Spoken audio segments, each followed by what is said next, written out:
Do you record while the bus is moving, or does it have to come to a stop? Yeah, well, sometimes they don't want to, and they're, Gaga, we can't get, the frequency's weird, and, it's sounding a little bit strange, and I'm like, if you don't get this right now, I swear to Lucifer, I'm gonna, I get a little bit mad. Do you have a kitchen on the bus you cook? There's no... I swear to Lucifer, I'm gonna, So this is one of Oprah's favorites. She says it's a miracle fountain of youth and her magic wrinkle cure. So I'm going to put a little on your hand. I do that. Oprah did. Yeah, Oprah did it. All right, so here, we're going to rub it right in. How come it's red? I'll show you in a sec, Steve. So this is made from growth hormones of human... Look, the wrinkles has just disappeared. I can't even ball my hand up. So it's made from human foreskin.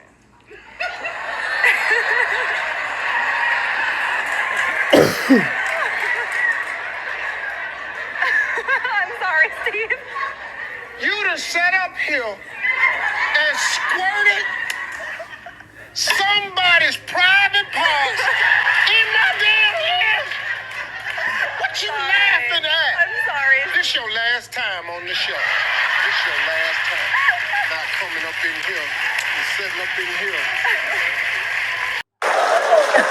You tell Oprah this what's on her face? She knows. She knows. She knows. There were a couple protesters about it because they are cells from baby foreskin. Oh, baby foreskin. That makes it better. Yeah, that's different. I thought it was some grown-ass man. In which one forces through microneedling.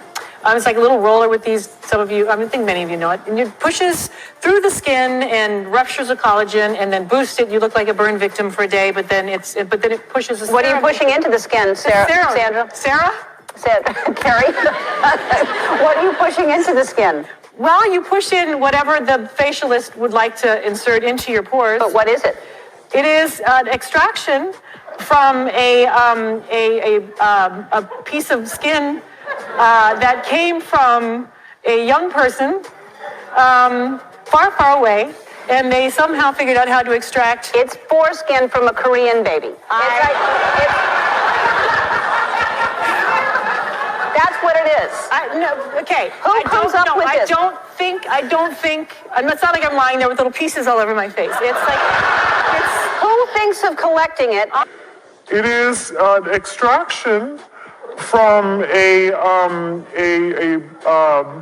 piece of skin that came from a young person far, far away, and they somehow figured out how to extract its foreskin from a Korean baby. Seduction from the predator, who is probably going to be somebody you know. Right.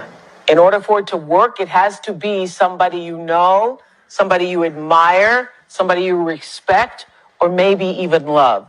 And it feels good. I mean, if you're 7 years old and somebody, which I was trying to say this to my friends who had children, you're 7 years old and someone is stroking your penis, it feels good. Right. Even though you don't have a name for what that is, Children, you're 7 years old and someone is stroking your penis, it feels good. Analyzing the little breadcrumbs you leave us, the clues that we feel are so important to this investigation. And you said he threw all these big parties in the 1980s that all the biggest child stars went to.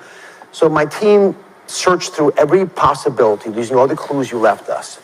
And we came up with this image, this man. I'm going to show you his picture. I want you just to confirm if it's the right person or not, okay?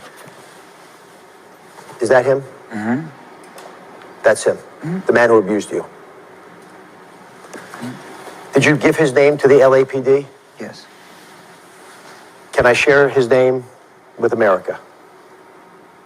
I just don't want, again, I don't have legal representation yet. Then let me, as the host of the show, try to reciprocate some of your braveness by sharing the name myself. Okay. The man whose picture I just showed to Corey, his name is Alfie Hoffman. What does that name mean to you? Well, he was the guy who ran Alfie's Soda Pop Club. And I met him when I was 12 years old. He came to my house to pick me up in his car, and I had heard rumors that he threw the coolest parties in town, and he was very connected, and he was the son of Bobby Hoffman, who was the top casting director at the time for one of the major studios. That studio ran many of the hit shows that were on TV at the time, from Happy Days to Laverne and Shirley to Mork and Mindy. I mean, all the top shows, and many of the shows that I guest appeared on as a kid, because I went from one show to the next to the next. So when you got an invite to go to Bobby Hoffman's private party, this was a very big thing. And the fact that his son was coming to pick me up himself was also a very big thing. And my mom ushered me into the car and said, "Go have fun."